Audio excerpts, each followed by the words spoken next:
Hiyo! Sorry, I've been doing some exercising. It's good, isn't it, to do some exercise? Keeps you nice and healthy. Taffy's been running around as well with me. Likes to keep nice and healthy. Don't you, Taffy? Yes, I think he's going to go and play with his toy now. Oh, we do lots of good things, don't we, to keep ourselves healthy. We might eat a healthy diet. We might make sure we have enough sleep and do some exercising. Yeah. Oh, hiya, Kyle. All right. Oh, can I show everybody your prayer journal? Because we saw Amy's last week, didn't we? And you want them to see yours. Is this it right here? Yeah? Look at that. Kyle's prayer journal. It's a bit messy around the car. You had a bit of trouble with the glue. Never mind. So that's a lovely one. So you put a car on it and you coloured it. Yes, you coloured it pink and blue. I can see that's I'd like a pink and blue car. That would be nice. It's a nice sports car. So you've been keeping your prayer journal? Have you been keeping a prayer journal too? Well, don't worry if you haven't, because you can do it this week. Yeah? Why don't you get a book and you can write down your prayers, because we're going to have a little think today about how we keep not just our bodies healthy, but how we keep our minds healthy. Yeah? And prayer can help us with that. Yeah. I wonder how awake you are. Should we play a game? See how awake you are? Right? What we're going to do is going to play a quick thinking game. Oh, yes, Kyle. You have to do some quick thinking. Yeah? I am going to say a category and you have to shout out. You've just got 5 seconds to do it. 3 words of 3 things that you can think of from that category. All right? So I'll say the category. It's like a group of things. That's what a category is. If you didn't know that word, Taffy, you're being very noisy today. He is playing with that toy, isn't he? If you didn't know the word category, you know it now. You can tell everybody. It's a group of things, okay? So I'm going to say category, and you've got 5 seconds to come up with us 3 things from that category. Are you ready? Okay, category number 1. Okay, thinking caps on. Colours. 1, 2, 3, 4, 5. Red, black, blue. That's a good set of 3. Yes, red, black, blue. Did you get 3 colours in 5 seconds? Did you? Oh, I bet you did. I think that was a bit of an easy one, actually. Shall we do another one? Let's do another one, yeah? Animals. 1, 2, 3, 4, 5. Horse, dog, cat. Yay! Oh, well done, Kyle. He's doing well, isn't he? Did you get 3? Did you? Right, this one might be a little bit more difficult. Okay, so thinking caps on. Countries. 1, 2, 3, 4, 5. France, Spain, America. Oh, well done. Oh, yes, he's doing very well, isn't he? Yeah, okay. I think we'll do another one. Rooms in a house. 1, 2, 3, 4, 5. Bedroom, bathroom, kitchen. Yes! That's a fun game, isn't it? Right, we'll do one more. I think we'll do one more. Okay. And if you weren't awake when we started, you should be awake now. Here's one more. Pizza toppings. 1, 2, 3, 4, 5.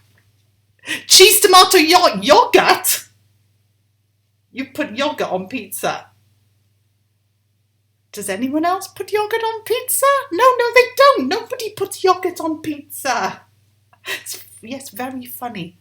Oh, dear. So did that wake you up? Did that get you all alert? I tell you what then, if you've got lots of energy now to bounce around, we'll do a bouncy song. Here we go. Thanks for watching Lifetree Kids.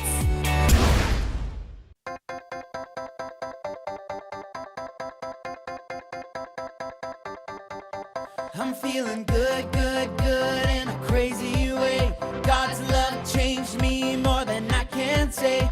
Can't keep this in, gotta let it out. Gonna tell the whole world that your love is spinning me round and around. Yeah, it's turning me upside down. I can't believe the way you love me more than I can contain. I'm gonna turn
have a bop around with that song. That would have given you a bit of exercise. Oh, we've exercised our minds with the quiz and we've exercised our bodies with the song. That's good, isn't it? And it is important. It's important to look after yourself, to look after your body and look after your mind. And Jesus knew that that was important. And actually, there's a story in the Bible that tells us that Jesus knew that was really important. So should we have a little look at that story now? Yeah? It's a story where Jesus did something really, really amazing. He healed lots of people who were ill, took away their illnesses. Yeah? So as we look at this story, what I want you to do is I want you to listen out for the ways that Jesus helped other people. Yeah? And also the way that Jesus took care of himself, because that is important too. If even Jesus needed to look after himself, then we need to look after ourselves, don't we? Now, you remember that last week we looked at that time that Jesus spent in the wilderness. Remember, he was there for 40 days and 40 nights. Well remembered, Kyle. And he was preparing himself for his plan to go around Israel teaching the people about God's kingdom. Taffy is really a bit silly this morning, isn't he? Running around with his toy. He's loving it. See? Wouldn't it be nice if we could be as energetic and happy as cats? It'd be great, wouldn't it? All the time if we could be like that. So, anyway, last week, Jesus was preparing himself to go around teaching in all the different villages all over Israel and telling people all about God's kingdom. Well, after that time, do you remember what we said? He spent time praying and fasting, which meant going without food during the day. He then went back to Nazareth, and Nazareth was where he grew up. Yeah, so they would have all known him from when he was a little boy, just like you, Kyle. Yeah, they would have known Jesus in Nazareth. And he would have gone as a little boy to the synagogue in Nazareth. Now, the synagogue is what Jewish people call their church. So he would have gone, yeah, you didn't know that, did you? Open mouth of surprise, Kyle, yes. So Jesus would have every Sabbath day, now our special day for going to church is Sunday, isn't it? But for the Jewish people, it's Saturday and they call it the Sabbath. So every Sabbath day, their holy day, growing up, Jesus would have gone to the synagogue. Now he goes back to Nazareth now as a grown-up man and he goes to the synagogue himself, but this time he is the one doing the teaching. And they were amazed at how clever he was because, well, they're all going, well, that's just Mary and Joseph's boy. He grew up in our village. How is he so clever and knows all this stuff about God? Well, because they didn't realise, did they, that he was the Son of God? They didn't know that. But the problem was, although they were amazed at what he was teaching them, they didn't like everything he said. So he had to leave Nazareth. Sometimes when we tell people what God wants them to do, they don't like it, you see. And this is what some of those people there didn't like. So he had to leave Nazareth and then he went to a place called Capernaum. And we're going to look at a story now about what happened in Capernaum. So here's the story. One of Jesus' disciples, Simon, now he had a home in a place called Capernaum. And Jesus went to the synagogue there one day on the Sabbath and he taught them. And again, they were absolutely amazed at what he was teaching them. Once he left the synagogue, he went to Simon's house, where he discovered that Simon's mother-in-law wasn't very well. In fact, she must have had a very nasty infection because her temperature was very high. Have you ever been poorly with a high temperature? It's not very nice, is it? Jesus went to see Simon's mother-in-law and he told the fever to go away. Straight away she got better, got out of bed and helped them make some dinner. Well, news got round, and after dinner, as the night was drawing in, other people brought their sick friends and relatives to Jesus and he healed them. Now, some people had what we would call mental illness now, but they didn't understand it properly then. They thought people who had illnesses of the mind must have a demon inside them, making them feel the way they did. But Jesus understood, and he healed all the people who were ill, those with illnesses of the body and those with illnesses of the mind. The next day, Jesus left the village and he went back out into the countryside to find somewhere quiet where he could rest and talk to God. But the villagers found out where he'd gone and they followed him. In fact, they even tried to make him stay in the village.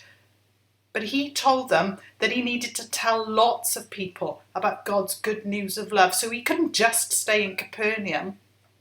And so he left them and he travelled all over Judea, teaching in the different synagogues. Let's read some of the verses from that bit of the Bible then, shall we? And the verses are Luke chapter 4, verses 38 to 44. Jesus left the synagogue and went to Simon's house. Simon's mother-in-law was very sick with a high fever. They asked Jesus to do something to help her. He stood very close to her and commanded the fever to leave. It left her immediately, and she got up and began serving them. When the sun went down, the people brought their sick to Jesus. They had many different diseases. Jesus put his hands on each sick person and healed every one of them. Demons came out of many people. The demons would shout, "You are the Son of God!" But Jesus gave a strong command for the demons not to speak. They knew Jesus was the Christ. At daybreak, Jesus went to a place to be alone, but the people looked for him. When they found him, they tried to keep him from leaving. But Jesus said to them, "I must tell the good news about God's kingdom to other towns too. This is why I was sent." Then Jesus kept on preaching in the synagogues of Judea. So what do you think of that story then? Eh? I mean, some of it sounds a bit weird, doesn't it, when it's talking about demons and things. And what you have to remember was when the people wrote down that story 2,000 years ago, they didn't understand the world the way we understand it. They didn't have all the science and the medicine and things like that. So they wrote down things the way they understood it. But the amazing thing in all of that is what Jesus was doing, wasn't it? He was doing two things really, wasn't he? He was teaching people how to live the way God wanted them to live. Yeah, that way of being kind and loving and looking out for one another. And then he was showing them how much he loved them and how much God loved them by healing them. You see, people with illnesses back in those days, they didn't have the health care system that we have now. They wouldn't have had medicine for free. They wouldn't have had money if they couldn't work. People had to be able to work to earn money to be able to survive in those times. So people that were ill were really at a disadvantage, and Jesus showed them how much God cared for them by healing them so that they could then have a job, earn some money, look after themselves. And he healed people with illnesses of the body, didn't he? But we also heard that he healed people with illnesses of the mind as well. And Jesus realised, though, that he couldn't just keep teaching and healing all the time. He realised that he needed to rest. And he needed to rest regularly. Every so often, he needed to go somewhere quiet and just rest. And we know that part of the way Jesus rested was that he spent time talking to God, his Father. It was kind of like Jesus' way of recharging his batteries, I guess. And he had to rest to make sure that he had a healthy body and a healthy mind so that he could cope with what he was doing. Can you imagine having the people following you all the time, just wanting you to do things, teach us, heal us, help us all the time? So he needed to be strong in his body and he needed to be strong in his mind as well. And so he needed to rest. and he needed to speak to God. Now, we're kind of the same, aren't we? I mean, we can't manage everything on our own. And sometimes there are times when, particularly in our minds, we feel a little bit less strong than at other times. Sometimes things happen to us and it makes us a bit sad or it makes us a bit worried. And one of the things that's happening to like everybody at the moment, isn't it, is the coronavirus thing. The fact that we haven't been able to mix with our family and our friends. The fact that we haven't been able to do the activities that we used to enjoy doing. And that has made some people very sad. It's made some people very frightened. And it's made some people very, very lonely. So we can do things to make sure we stay healthy, and healthy bodies and healthy minds. And do you remember I said right at the beginning, there are things that we can do to keep our healthy bodies. Now, this is one thing I've been doing during lockdown, is I have made sure that I have been eating healthy, and I've made sure that I've been doing lots of exercise to keep myself fit. So those are things you can do for your body, but what about the things we can do to keep our minds healthy? Well, the first thing you can do is make sure you get enough sleep. Now, I know when your parents are nagging you about bedtime, you go, because you want to stay up, you want to watch that thing on Netflix, or you want to play that game on your phone, right? Parents are not nagging you to go to sleep just because parents like nagging you. Sometimes it feels like that, but that's not what it's about. Parents are nagging you to go to sleep because having the right amount of sleep at the right time is very, very important. Okay? Our bodies have like a little clock system inside them, and it tells us when we need to go to sleep and it tells us when we need to wake up. Now, some people say, oh, well, I still sleep 8 hours. I just go to bed at 2 in the morning and I wake up later in the day. I couldn't do the math then. Did you notice that? Well, the problem with that is that that's not where your sleep should be. Okay? Your parents know where your sleep should start and where your sleep should end, so that you have a healthy mind. So I want you to think about that, okay? Think about the importance of having enough sleep at the right time. Other things we can do is we can make sure we're kind to ourselves. Sometimes in this world, we get a little bit critical of ourselves. We see lots of things on social media and we think that's how we should be, that's how we should look, that's how clever we should be. And if we're not like that, we can go, oh, I'm not very good, am I? And we can talk ourselves down. Be good to yourself. God made you. And if God made you, you must be awesome, because God doesn't make rubbish. God makes really cool things. So be kind to yourself. Spend some time doing things you love doing. Remember, Jesus needed to get away, to have a rest and spend time talking to God because he loved doing that. Well, spend time doing things you love and spend time with the people you love. Now, as much as you can, because of lockdown, there are some restrictions there, aren't there? But there'll be some people that you can spend time with. Another one. Don't spend hours looking at screens. Now, I know you're looking at a screen at me now, but we're not going to be too long. Don't spend hours on phones or on TVs or on computer screens, okay? If we do too much of that, it's not good for our minds, okay? So again, if your parents are nagging you, saying you've been looking at that a bit too long now, they probably know what they're talking about, okay? Talking about talking. Talk to people when they feel a bit down. If you see someone looking sad, talk to them about it. And when you feel sad, go and talk to somebody, okay? When we keep sad thoughts inside our heads, they go round and round and round, and they get bigger and bigger and more sadder. As soon as they come out through there, they kind of get smaller. They don't have so much power over us. There's this old-fashioned saying, a problem shared is a problem halved. And it's true.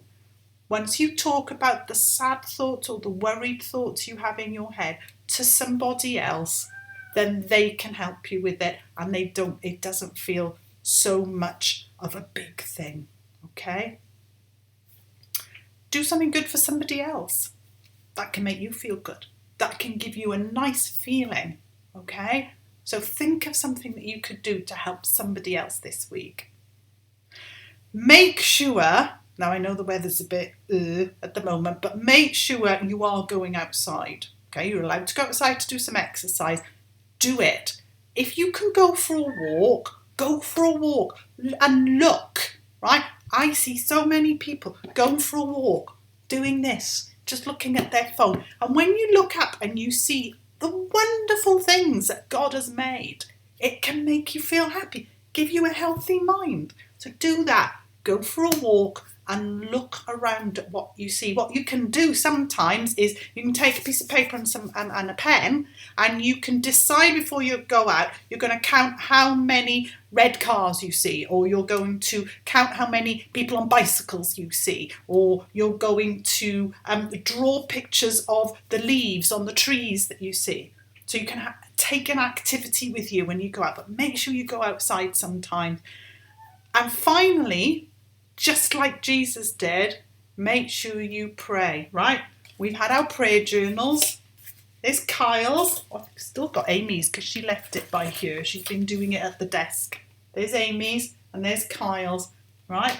Do your prayer journal, or just remember to pray, because again, talking to God helps us keep a healthy mind. Okay? So think of all those things during the week. Let me run through them again. Okay, so make sure you've got enough sleep. Make sure you're kind to yourself. Don't spend hours and hours looking at screens. Talk to people when you feel a bit down. Do something good for somebody else. Make sure you go outside sometimes and pray. 7 great things for helping us keep a healthy mind. Now, we are going to do a particular type of prayer now. Okay, it's called a meditative prayer. And what it means is that we're going to close our eyes, and rather than filling our heads with the words that we're saying, we're going to think of something and we're going to concentrate on something. So we're going to have some nice music and we're going to have a nice little flowy picture while we do this meditative prayer. Okay. So this is how we do something called a meditative prayer, all right? So you need to be comfortable. You need to be sitting somewhere where you can just close your eyes, somewhere nice and comfortable where you're not worrying about anything. And I want you to do that. Close your eyes and imagine you are standing in a forest next to a stream. And you can hear the stream trickling away. And it can be difficult to just kind of empty our minds and just relax and think about being next to the stream, because thoughts are going to pop into our heads, thoughts about things that we've got to do or things that we were doing. And what I want you to do is, when a thought comes into your head, I want you to imagine that thought lands on a leaf, and the leaf floats down onto the surface of the stream. And then the stream carries it away until you can't see it anymore. And if another thought pops into your head, then just imagine that one landing on a leaf, floating down onto the stream, and then flowing away with the stream till you can't see it anymore. Then what we're going to do is going to think about our breathing. Now we breathe in and we breathe out. We breathe in and we breathe out. Just concentrate on your breathing for a bit. How you breathe in and how you breathe out. And then what we're going to do is we're going to think of a verse from the Bible. And we're going to say part of it when we breathe in and part of it when we breathe out. And you can either say it out loud or you can just think it inside your head. And this verse is from the book of Psalms. And the bit we're going to say when we breathe in is, when I am afraid. I want you to do that with me. The next time you breathe in, here we go. Breathe in, when I am afraid. Breathe out. When I am afraid. Breathe out. When I am afraid. Breathe out. And now what we're going to do is, as we breathe out, we're going to say, I will trust you. Okay? So on the breathe in, when I am afraid. On the breathe out, I will trust you. Here we go. When I am afraid, I will trust you. When I am afraid, I will trust you. When I am afraid, I will trust you. And this is a type of prayer that a lot of people do. They don't have to say lots of words. Sometimes you can just say 1 or 2 words. So if you can't remember, when I am afraid, I will trust you, then maybe just say, Jesus, I love you. So as you breathe in, say Jesus. As you breathe out, I love you. As you breathe in, Jesus. As you breathe out, I love you. But these sorts of prayers can help us to have quiet times. Sometimes when we do the talking prayers, where we say lots of things to God, then we don't make our minds quiet. They're busy because we're thinking of what to say. And this is a great sort of prayer, because when our minds are quiet and not full of the words we're thinking of saying, then we can actually hear what God is wanting to say to us. So let's do those phrases again. Breathe in, when I am afraid. Breathe out, I will trust you. When I am afraid, I will trust you. When I am afraid, I will trust you. When I am afraid, I will trust you. Amen. So what did you think of that? It was a bit difficult, yeah. Not very good at being quiet. No, you're not. Neither was Taffy. He's gone outside now. He's having a little bit of an energetic morning. But it can be good to do different types of prayers. You can have loud, shouty prayers. You can have very quiet prayers. You can have long prayers. You can have short prayers. Sometimes it's to do with how you're feeling. So remember what I said was part of keeping a healthy mind is having someone to turn to when we don't feel so good. And actually, God is a very good person to turn to. Yeah. And sometimes those prayers maybe need to fit how we're feeling. Sometimes when we don't feel quite so good, it can be difficult to know what to say, difficult to know what to say to people, difficult to know what to say to God. So those sorts of prayers where you just sit there and do something like that, just focus on being quiet and focus on something you want to say to God, the same phrase over and over again, it doesn't matter. That can be a good way of praying for those sorts of situations. Okay, so this week, don't forget the resource sheets that will give you some activities to do during the week, either on your own or with your family, that will go into this a little bit more and give you things to do to keep a healthy body and a healthy mind. And we will see you again next Sunday.